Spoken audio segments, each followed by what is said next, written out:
welcome to post 12-hour shift chats with Nurse Sydney. So yes, I just finished a 12-hour day shift from 7:30 a.m. to 7:30 p.m. It is currently 7:45, so I'm heading out just on time. I'm gonna go over what my day was like. I love to film day in the life videos at work, but it is very difficult to do that while I'm also working. So I find that this is another way that we can kind of talk about what my day is like as a labor and delivery nurse. So I started off my shift with a patient who was being induced, and she was just walking in the doors, so she hadn't even been admitted in labor yet. So I admitted her, and with the admission process, you go over all of the paperwork, all of the signatures that are required for all kinds of stuff like what room you want postpartum, insurance documents, all these health and safety forms that you have to fill out when you're being admitted to the hospital, all of these forms like what medications you take, how tall are you, all of those things. Do you have allergies? I go over from top to bottom, including what her birth plan is and what her birth wishes are. This was her second baby, so I was also able to talk to her about her first birth and what she liked and disliked from that birth.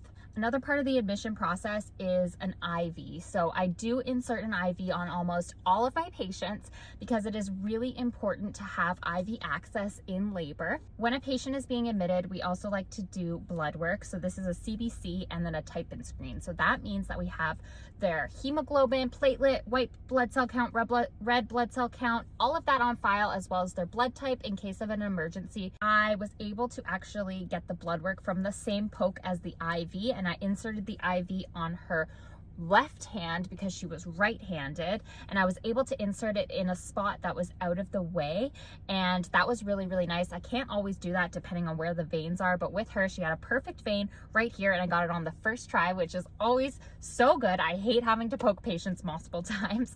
So I got that out of the way. She hated needles, but she was willing to do it because she understood that it was important. I did not hook her up to anything right away. I just left it as a saline lock, and then we waited for the doctor. So she had a Cervidil put in overnight, so we took out the Cervidil because she was 2 to 3 centimeters dilated and she was much more effaced, which means her cervix was thinned out. So we were able to break her water. So we broke her water, and then we waited a couple hours to see if her body would naturally go into labor after breaking the water. She did start to get some contractions, but they weren't super strong, so we ended up starting some Pitocin to get the contractions to be closer together and stronger.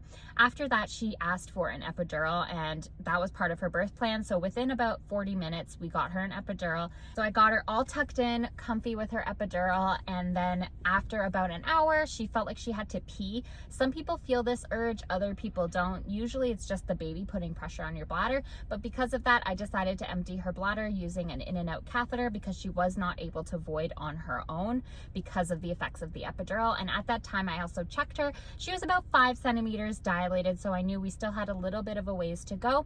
And then I continued to watch her and the baby. Every 15 minutes I have to document. So I watched her and the baby over the next few hours. I also stopped to do baby nurse for another patient while I was also watching my own patient. So I ran in to do baby nurse for another mom, and then I came back and checked on my patient. And then before I knew it, it was 6 o'clock and she was fully dilated. So she called saying she's feeling lots of pressure. Her epidural also wasn't working in some spots. So I did end up giving her a little bit more medication because she really didn't want to feel anything with the delivery.